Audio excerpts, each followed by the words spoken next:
غوث world کے ناظرین السلام علیکم دوستو، جب اللہ پاک نے اس زمین پر اپنا خلیفہ یعنی انسان بنانے کا ارادہ فرمایا تو اس زمین پر صرف چاروں طرف آگ ہی آگ تھی اور جناتوں نے شر مچا کے رکھا ہوا تھا۔ فتنہ فساد، لڑائی جھگڑا ان لوگوں نے اتنا برپا کر دیا تھا کہ اللہ پاک نے 40,000 فرشتوں کو حکم دیا کہ جاؤ اور جا کر ان جناتوں کو جنہوں نے فساد مچا کے رکھا ہوا ہے ان کو قتل کر ڈالو، ان کو ختم کر دو۔ وہ 40,000 فرشتے اللہ کے حکم سے نیچے آئے زمین پر اور انہوں نے تمام جنات کا صفایا کر دیا۔ پھر اس کے بعد اللہ پاک نے بارش برسائی اس سیارے پر، آگ کا سیارہ جسے آج زمین کہا جاتا ہے، اور اتنی بارش برسائی کہ 75% پانی رہ گیا اور 25% خشکی۔ پھر اللہ پاک نے فرشتوں میں اعلان کیا کہ میں اپنا نائب اس سیارے پر بھیجوں گا۔ دوستو، اللہ پاک نے جبریل علیہ السلام کو حکم دیا کہ اے جبریل جاؤ اور زمین سے مٹی لے کر آؤ۔ تو جبریل علیہ السلام زمین پر آئے اور جہاں خانہ کعبہ موجود ہے آج، وہاں سے مٹی اٹھانے لگے تو زمین نے جبریل علیہ السلام کو اللہ کی قسم دے کر کہا کہ تم یہ مٹی مت لے کر جاؤ، یہ خلیفہ جو اللہ پاک بنائے گا یہ دنیا میں گناہ گار ہوگا، فتنہ فساد کرے گا، لڑائی جھگڑا کرے گا۔ تو جبریل علیہ السلام نے مٹی وہیں چھوڑ دی اور واپس آ گئے۔ ایسی اللہ پاک نے اسرافیل علیہ السلام کو بھیجا، اسے بھی زمین نے یہی قسم دی اور یہی بات کہی، وہ بھی خالیات واپس آ گئے۔ پھر میکائیل علیہ السلام کو بھیجا، زمین نے یہی بات کری، یہی قسم دی، اور میکائیل علیہ السلام بھی جبریل علیہ السلام اور اسرافیل علیہ السلام کی طرح خالیات واپس آ گئے۔ پھر اللہ پاک نے حضرت اسرائیل علیہ السلام کو طلب فرمایا۔ حضرت اسرائیل علیہ السلام آئے اور اللہ نے وہی حکم دیا کہ جاؤ مٹی لے کر آؤ۔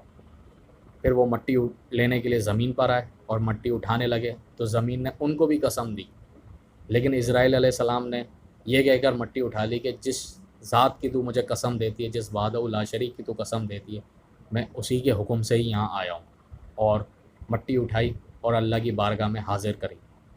اللہ پاک نے فرشتوں کو حکم دیا کہ اس کا پتلا بناؤ تاکہ پھر میں اس میں روح پھونکوں اور یہ زمین پر جا کر میرا نائب بنے گا۔ تب آدم علیہ السلام کے پتلے کی تعمیر کا آغاز ہوا۔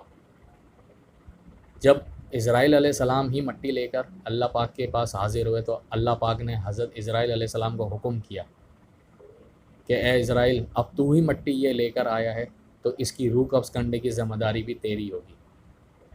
اسرائیل علیہ السلام نے اللہ سے معذرت کرتے ہوئے کہا کہ یا اللہ، تیری یہ خلق مجھے گالیاں دے گی، مجھے اپنا دشمن جانے گی۔ تب اللہ پاک نے فرمایا اے اسرائیل، تو غم نہ کر، اس انسان کو میں طرح طرح کے مرض میں مبتلا کر کر موت دوں گا۔ جب تو موت قبض کرنے جائے گا ان کی تو یہ کسی نہ کسی مرض میں مبتلا ہوں گے۔ کسی کو پانی میں غرق کر دوں گا، کسی کو فلاں طریقے سے اور کسی کو فلاں طریقے سے۔ اس طریقے سے یہ تجھے اپنی دشمن نہ جانے گی، تو وہی کام کرے گا جو میرا حکم ہے۔ بس تو اس چیز کی فکر نہ کر کہ یہ تجھے اپنا دشمن سمجھیں گے یا تجھے گالیاں دیں گے۔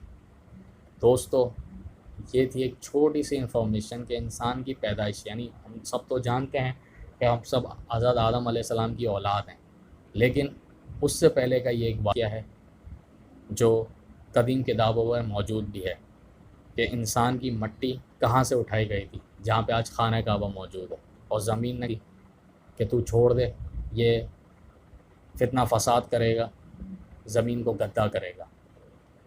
اور حضرت اسرائیل علیہ السلام کی ڈیوٹی کیوں لگی کہ وہ موت کے فرشتے بنے اور روح قبض کرنے کا کام انہی کو سونپا گیا، اس کی ایک وجہ یہ بھی تھی۔ دوستو، ویڈیو اچھی لگے لائک کریں، سبسکرائب کریں، شیئر کریں۔ Thank you.